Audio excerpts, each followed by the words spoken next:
مجھے بتائیں اگر اسلام کا سیکس ڈسپلن نہ ہو تو کیا میاں بیوی کامیاب ازدواجی زندگی گزار سکتے ہیں؟ واللہ یرید ان یتوب علیکم، اور اللہ تو چاہتا ہے کہ تم پر رحمت فرمائے، رحمت کے ساتھ متوجہ ہو تمہاری طرف۔ وَيُرِيدُ الَّذِينَ يَتَّبِعُونَ الشَّهَوَاتِ، اور جو لوگ خواہشات نفسانی کی پیروی کرنے والے ہیں ان کی تو خواہش یہ ہے ان تمیلوا میلا عظیما، کہ تم بھی حق سے بالکل منہ موڑ لو اور ان کے راستے کے اوپر آ جاؤ، یعنی جو بے حیائی کا پرچار کرنے والے لوگ ہیں۔ آج کے ماڈرن دور میں جو بالکل سیکولر ہو چکے ہیں، مسلمانوں میں ہو چاہے کرسچنز کے اندر، وہ شریعت کو اپنے لیے لعنت سمجھتے ہیں۔ وہ کہتے ہیں پابندی انسان یعنی گلٹ کا شکار ہو جاتا ہے۔ اب جتنے اس قسم کے جو اسلام چھوڑ گئے ہوئے ہیں یا ایتھیسٹ ہو گئے ہوئے ہیں، عیسائیت کو چھوڑ کے ہو گئے ہوئے ہیں، آپ اگر ان کی ویڈیوز دیکھیں تو وہ بار بار یہی رونا روتے ہیں کہ ہم ہر وقت اسی چکر میں پڑے رہتے ہیں کہ کون سی چیز جائز ہے کون سی ناجائز ہے، اس کی وجہ سے ہم سائیکو پرابلم ہو گیا ہمارے ساتھ۔ حالانکہ یہ سائیکو پرابلم نہیں ہے، بلکہ ان پابندیوں کے اندر اللہ کی رحمت چھپی ہے ہمارے لیے، اور ہم لاجیکلی اس کے اوپر ڈیبیٹ کر سکتے ہیں۔ مجھے بتائیں اگر اسلام کا سیکس ڈسپلن نہ ہو تو کیا میاں بیوی کامیاب ازدواجی زندگی گزار سکتے ہیں؟ تو انسان کو اللہ نے جانوروں کی طرح تو پیدا نہیں کیا، یہ تو ایک خاندانی نظام کو لے کے چلتا ہے۔ خاندانی نظام کے لیے یہ ضروری ہے کہ سیکس ڈسپلن ہو۔ اگر سیکس ڈسپلن نہیں ہوگا خاندانی نظام ٹوٹ پھوٹ کا شکار ہو جائے گا۔ خاندانی نظام دو چیزوں کے اوپر ہی ڈیپینڈنٹ ہے۔ جو میاں بیوی کا تعلق ہے وہ کس پہ ہے؟ نمبر 1 سیکس اور نمبر 2 اولاد۔ انہی دو چیزوں کی وجہ سے میاں بیوی کا تعلق قائم رہتا ہے۔ ان میں سے ایک بھی معاملہ ڈسٹرب ہو جائے تو علیحدگی ہو جائے گی۔ تو ظاہر ہے انسانوں نے کوئی جانوروں والی زندگی تو نہیں گزارنی، ایک خاندانی نظام کو لے کے چلنا ہے۔ جب خاندانی نظام کو لے کے چلنا ہے انہوں نے، تو پھر سیکس ڈسپلن بھی سخت ہوگا اور اس میں کسی قسم کی ٹالرنس نہیں ہوگی۔ پھر یہ حجاب، پردہ، یہ ساری کی ساری چیزیں ہوں گی، تو پھر شریعت کی پابندیاں بھی آئیں گی۔ اگر ایک مرد ایک سے زیادہ عورتوں کی طرف متوجہ ہوگا تو وہ اپنی بیوی کے ساتھ کیسے مخلص ہوگا؟ اور اگر ایک عورت ایک سے زیادہ مردوں کے ساتھ اٹیچ ہو جائے گی تو وہ کیسے مخلص ہوگی؟ یہ خاندانی نظام چل ہی نہیں سکتا۔ یہ ڈیپینڈنٹ ہے اس کے اوپر کہ میاں بیوی ایک دوسرے کے علاوہ کسی اور کی طرف متوجہ نہ ہو، تو اس کے لیے پھر سیکس ڈسپلن ہوگا، پردہ بھی ہوگا، آنکھوں کی حفاظت بھی ہوگی۔ جو سورہ نور میں آیا کہ مومن مردوں کو حکم دو کہ اپنی نگاہوں کو نیچا رکھیں، اور مومن عورتوں کو حکم دو کہ اپنی نگاہوں کو نیچا رکھیں۔ اچھا، یہ نگاہوں کو نیچا رکھنا یہ کئی فتنوں سے آپ کو آزاد کر دیتا ہے، صرف سیکس کے پوائنٹ آف ویو سے نہیں، دنیاوی خواہشات سے۔ یہ جو لوگوں کو خام خواہ ہر چیز کو دیکھنے کی عادت ہوتی ہے نا، موٹر سائیکل پہ چلتے ہوئے بھی 50 جگہ وہ دیکھ رہے ہوتے ہیں، لوگوں کی گاڑیوں کو دیکھ رہے ہوتے ہیں، یہ کون سا ماڈل آیا ہے، نمبر پڑھ رہے ہوتے ہیں کیڑے شہر دی ہے، تو بس وہ اسی چکر میں پڑے رہتے ہیں۔ یہ صرف بد نگاہی یہ نہیں ہے کہ آپ نے بے حیائی کے حوالے سے نگاہوں کی بات کرنی ہے، بد نگاہی یہ بھی ہے کہ آپ خام خواہ لوگوں کی نعمتوں کے اوپر نظر رکھے ہوئے ہیں، اور آپ کے اندر خام خواہ کا وہ جیلسی فیکٹر پیدا ہو، اور اندر آپ کوڑتے رہیں، اور پھر اس چیز کو حاصل کرنے کے لیے آپ حرام اور حلال کی تمیز گنوا دیں۔ دنیا کے جتنے فتنے نا ان کا آغاز آنکھ سے ہوتا ہے، جتنے فتنے خواہشات جتنی بھی جڑی ہیں وہ آنکھ کے ساتھ۔ تو نگاہوں کو نیچا رکھیں۔ کہتے پہلی نظر معاف ہے۔ پہلی نظر معاف کا یہ مطلب نہیں کہ نظر ڈال کے معافی مانگنی ہے، پہلی نظر ہے اچانک اٹھ جانے والی نظر۔ وہ مسلم شریف کے الفاظ ہیں، مولا علی کہتے ہیں کہ نبی علیہ السلام نے فرمایا کہ مجھے اللہ نے یہ حکم دیا ہے کہ اچانک جو نظر اٹھ جائے میں فوراً نیچی کر دوں۔ اچانک کا مطلب ہے کہ فوراً اٹھوں۔ لیکن ایک شخص بازار میں جا رہا ہے، اور آپ کو پتا یہ آنکھیں اللہ نے ایسی چیز بنائی ہے کہ بڑی دور تک آپ نہ بھی دیکھ رہے ہو آئیڈیا ہو جاتا ہے، اس کو پتا چل گیا ہے سامنے سے اسلامی بہنیں آ رہی ہیں۔ تو اب یہ تو نہیں وہ دیکھ کے پہلی نگاہ کرے گا اور پھر نیت کرتا ہوں پہلی نگاہ کی اور پھر نیچے، نہیں، بس اس کا اس وقت پتا لگ جانا ہی اس کی پہلی نظر ہوگی۔ اب دیکھنے کے اوپر وہ اس کی دوسری نظر شمار ہوگی۔ اور جو بندہ نگاہوں کی حفاظت نہیں کرتا میرے بھائی وہ جتنی مرضی نمازیں پڑھ لے جتنے مرضی وظائف کر لے وہ فتنے سے بچ ہی نہیں سکتی کیونکہ اسلام کی ساری چیزیں جڑی ہوئی ہیں نا ایک کے ساتھ کو ریلیٹڈ ہے نا. آپ نے وضو ہی نہیں کیا آپ جتنی مرضی نماز پڑھیں آپ کی نماز ہونی نہیں. آپ کہتے ہیں روحانیت آ جائے میں بے حیائی سے بچ جاؤں گندے گندے خیالات آتے ہیں وہ کام ہی تمہارے ایسے ہیں کہ گندے گندے خیال آئیں. ایسے دوستوں کی صحبت چھوڑ دو ایسے میگزین پڑھنا چھوڑ دو ایسی ویڈیوز دیکھنا چھوڑ دو. جب آپ وہ اس ماحول سے ہٹیں گے خود بخود اندر کی تطہیر شروع ہو جائے گی اور اس کے لیے پہلی شرط نگاہوں کی حفاظت ہے.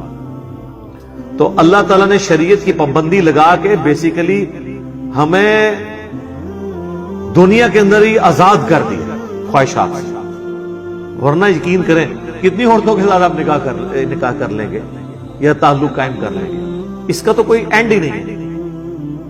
اس کا اینڈ یہی ہے کہ اخلاص کے ساتھ میاں بیوی آپس میں بانڈ رکھیں نگاہوں کی حفاظت کریں کوئی ایکسٹرا کوئی کسی قسم کا معاملہ سٹارٹ ہی نہ ہو تاکہ آگے معاملات چلیں. لہذا شریعت کی پابندی انسان کے لیے نعمت ہے. میں اکثر نمازوں کے اوقات کے بارے میں سوچتا ہوں کہ اگر نمازوں کے اوقات نہ ہوں تو جانوروں والی زندگی ہے انسان. جو لوگ نماز نہیں پڑھتے آپ دیکھیں ان کی کیا حالت ہوتی ہے. ان کو مغرب کے وقت نیند آئی ہے نا سو گئے اب جا کے رات کو 1 بجے آنکھ کھلی ہے باقی سارے گھر والے سوئے ہوئے ہیں اب وہ جاگا ہے اب اس کو لگی ہوئی ہے بھوک اب جائے گا فریج میں جا کے دیکھے گا بجلی ہوگی تو چلو اوون میں کچھ گرم کر لے گا پڑا ہوگا نہیں ہوگا تو وہ کھانے پینے کی طرف سے بھی ڈسٹرب ہوگا. اب رات کو 1 بجے جاگ گیا ہے تو اب نیند بھی نہیں آئے گی اور فجر کی جیسے ہی زانے شروع ہوں گی نیند آ جائے گی. اور جب ناشتے کا وقت ہوگا وہ الٹا پڑا ہوگا گھر والے ناشتہ کر رہے ہوں گے. تو نمازوں کا اگر ٹائم ٹیبل نہ ہو تو جانوروں والی زندگی ہے. نماز کی وجہ سے ہم اپنے ٹائم ٹیبل کو مینٹین رکھتے ہیں. عصر کے بعد آئے ہیں نا نیند بھی آئی ہے بندہ کہتا ہے نہیں یار وہ مغرب کی نماز کا ٹائم ہو جائے گا مغرب پڑھیں گے اس کے بعد آپ کہیں گے چلو میں اب کھانا کھا لوں عشاء بھی تو پڑھنی ہے عشاء پڑھ کے ایک دفعہ ہی سوؤں گا. لیکن اگر آپ کی کوئی روٹین نہ ہو جو اکثر ہمارے مسلمانوں کے نوجوان بھی ذرا ان کی حالت دیکھ لے کیا ہے جانوروں کی سی زندگی گزار رہے ہیں جانوروں سے بھی بد. تو شریعت جو ہے یہ لعنت نہیں ہے بلکہ نعمت ہے اور یہ اللہ نے یہ پابندیاں لگا کے ہم پر احسان کر دیا. یہ پابندیاں نہیں ہیں بلکہ ہمیں سلیقہ سکھایا ہے. اس کے علاوہ کوئی اور پیٹرن ہو ہی نہیں سکتا کہ آپ سکون کی زندگی گزاریں. کوئی بندہ روزانہ 1 فلم بھی دیکھ لے 2 فلمیں بھی دیکھ لے کتنی دیکھے گا at the end of the day bore ہو جائے گا. اینڈ ہی کوئی. انسان کی زندگی ایک خاندانی زندگی ہے جس میں ماں باپ بیوی بچوں کے حقوق ہیں وہ اپنے معاملات کو لے کے چلنا ہے اللہ کے حقوق پورے کرنے ہیں ایک ڈسپلن لائف گزارنی ہے. اور اسی لائف میں کہنے کو تو وہ پابندی ہے لیکن وہ پابندی ایسی پابندی ہے اس کی وجہ سے آپ سکون کے ساتھ زندگی گزار رہے ہیں. دنیا میں بھی آپ دیکھ لیں آپ کسی ڈاکخانے کے باہر بینک میں یا ڈاکخانے کے باہر بل جمع کروانے کے لیے کھڑے ہوں اور وہاں پہ 1000 لوگ بل جمع کروانے کے لیے آ جائیں اگر تو وہ قطار میں کھڑے ہوتے ہیں تو پھر تو سارے کرا لیں گے اور اگر قطار نہیں بنتی تو پھر تو شام تک بھی فارغ نہیں ہوں گے اور لڑائی جھگڑا بھی الگ سے ہوگا. ڈسپلن کا یہ فائدہ ہوتا ہے. اس طرح شریعت بھی ایک ڈسپلن ہے. تو اللہ تعالیٰ فرماتا ہے کہ جو خواہشات کی پیروی کرنے والے لوگ ہیں وہ تو چاہتے ہیں کہ تم لوگ بالکل رائے ہاتھ سے منہ موڑ لو اور اللہ تعالیٰ تمہیں اس رحمت کے ساتھ تمہاری طرف متوجہ ہوتا ہے. رحمت سے مراد شریعت کی پابندیاں. یرید اللہ ان یخفف عنکم اللہ تو چاہتا ہے تم سے ہلکا کر دے بوجھ. یہ ساری کی ساری پابندیاں لگا کے اللہ نے آپ سے بوجھ ہلکا کیا. شریعت کی پابندی لگا کر آپ کو نفسیاتی مریض بننے سے انزائٹی سے بچا دیا. وَخُلِقَ الْإِنسَانُ ضَعِيفًا اور انسان کو تو اللہ نے کمزور پیدا کیا. یہ حقیقت بات ہے. انسان کے پاس صرف ایک چیز ہے جو اس کو سب پہ بھاری کر دیتی وہ عقل ہے. باقی ہماری جتنی کیپیبلٹیز ہیں نا وہ جانوروں سے بہت کم ہے. ہاتھی جو ہے نا وہ زمین پہ پاؤں مار کے نا 40 کلومیٹر دور تک نا کمیونیکیشن کر لیتا ہے دوسرے ہاتھی کے ساتھ. 40 کلومیٹر. کتے کی سونگنے کی حساب دیکھ لیں. عقاب کتنے کلومیٹرز اوپر سے اپنا شکار نیچے دیکھ لیتا ہے.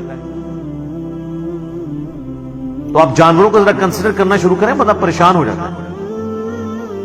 یہ جو سرخاب آتے ہیں رشیا سے، جب وہاں پہ زیادہ ٹھنڈ پڑتی ہے تو وہ ہمارے سب کانٹیننٹ میں آتے ہیں. 5000 کلومیٹر ایٹ لیسٹ سفر کر کے آتے ہیں ہر سال، اور وہ ہوا میں ہی سفر کرتے بھی سوتے بھی ہیں اور اسی دوران اڑتے رہتے ہیں. اور ان کو یہ بھی پتا ہے کہ ہم نے ویوز جو یعنی ایئر کے جو مختلف لیئرز ہیں، کس لیئر میں اڑنا ہے کہ ہم آسانی کے ساتھ یہاں پہنچ جائیں.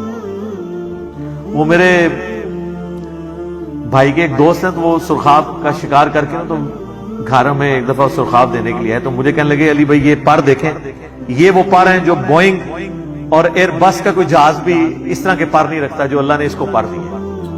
فیولنگ کی بھی ضرورت نہیں سر، وہ وہاں سے چلتے ہیں اور یہاں وہ سوتے بھی ہیں، کھانے پینے کی بھی کوئی حاجت نہیں، ان کو یہاں پہ پہنچ جاتے ہیں. اور پھر جب موسم دوبارہ نارمل ہوتا ہے وہ واپس چلے جاتے ہیں. تو جانوروں کو آپ کسی بھی جانور کی اگر خوبیاں گننی شروع کریں تو بندہ حیران رہ جاتا ہے. گدھ اس کی یعنی جو اس روئے ارض پہ سب سے زیادہ عمر ہے نا کسی اسپیشیز میں سے، تو وہ گدھ ہے. 800 سال تک عمر ہوتی ہے. جی آپ جا کے گوگل میں لکھیں، آپ کو پتہ چلتا ہے 800 سال تک. اچھا یہ جانور بھی تو بیمار ہوتے ہیں، ان کو بھی زخم ہوتے ہیں، ٹھیک ہو جاتے ہیں. اور کپڑے اللہ نے ایسے دیے ہیں ان کو کہ بدلنے کی بھی ضرورت نہیں ہے. ہمیں تو کپڑے دھونے پڑتے ہیں، نئے پہننے پڑتے ہیں. اللہ نے پر دیے ہیں، وہ خود بخود ٹوٹتے ہیں، نئے اگتے ہیں.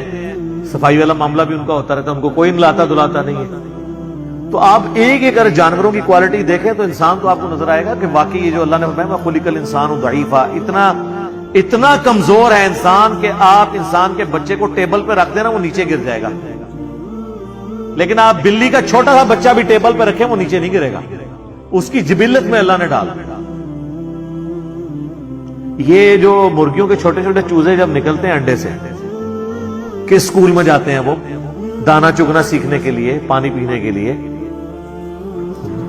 اور جب چیل آتی ہے تو وہ اپنے ماں کے پروں کے نیچے آتے ہیں. ان کو کس نے یہ ساری چیزیں سکھا دی؟ یہ اللہ تعالیٰ نے ان کی جبلت میں، انسٹنکٹ میں ساری خوبیاں ڈال دی. اور انسان کو صرف ایک چیز ہے، وہ عقل، جس کی وجہ سے اس نے سب کو قابو کیا ہوا ہے. ادروائز انسان کی اپنی جو کیپیبلٹیز ہے نا وہ جانوروں کے مقابلے پہ بہت کم ہے. انسان بہت کمزور ہے،